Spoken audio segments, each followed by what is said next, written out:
বন্ধুসকল নমস্কাৰ আশা কৰোঁ আপোনালোক সকলো কুশলে আছে বন্ধুসকল আজি আপোনালোকৰ সৈতে এই সময়ত শেহতীয়াকৈ প্ৰকাশ হোৱা এটা গুৰুত্বপূৰ্ণ ইনফৰমেশ্যন দেখাবলৈ লৈ আছো চাওক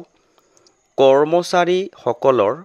পেনশন বৃদ্ধিৰ এটা নতুন খবৰ শেহতীয়াকৈ প্ৰকাশ পাইছে বন্ধুসকল এই ইনফৰমেশ্যনটোৰ বিষয়ে অৱগত হোৱাৰ লগে লগে আপোনালোকক জনাবলৈ যত্ন কৰিছো আৰু দেৰি নকৰাকৈ জনাবলৈ লৈ আছো চাওক পেনশনাৰ সকলৰ জীৱন সহজ কৰাৰ উদ্দেশ্যে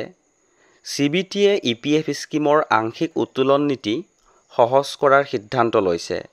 ইয়াৰ ফলস্বৰূপে 13টা জটিল নিয়ম একত্ৰিত কৰি সহজ নীতিত পৰিণত কৰা হৈছে যাক তিনিটা ভাগত ভাগ কৰা হৈছে প্ৰয়োজনীয় কাৰণসমূহ হ'ল ৰোগ শিক্ষা বিবাহ বাসগৃহৰ প্ৰয়োজন আৰু বিশেষ পৰিস্থিতি কেন্দ্ৰীয় কৰ্মচাৰী ভৱিষ্যনিধি সংগঠন এমপ্লয়িজ প্ৰভিডেণ্ট ফাণ্ড অৰ্গেনাইজেশ্যনৰ চেণ্ট্ৰেল বৰ্ড অৱ ট্ৰাষ্টিৰ বৈঠকত সোমবাৰে নতুন দিল্লীত কেন্দ্ৰীয় কৰ্মমন্ত্ৰীয়ে কৈছিল যে কেবিনেটে সৰ্বনিম্ন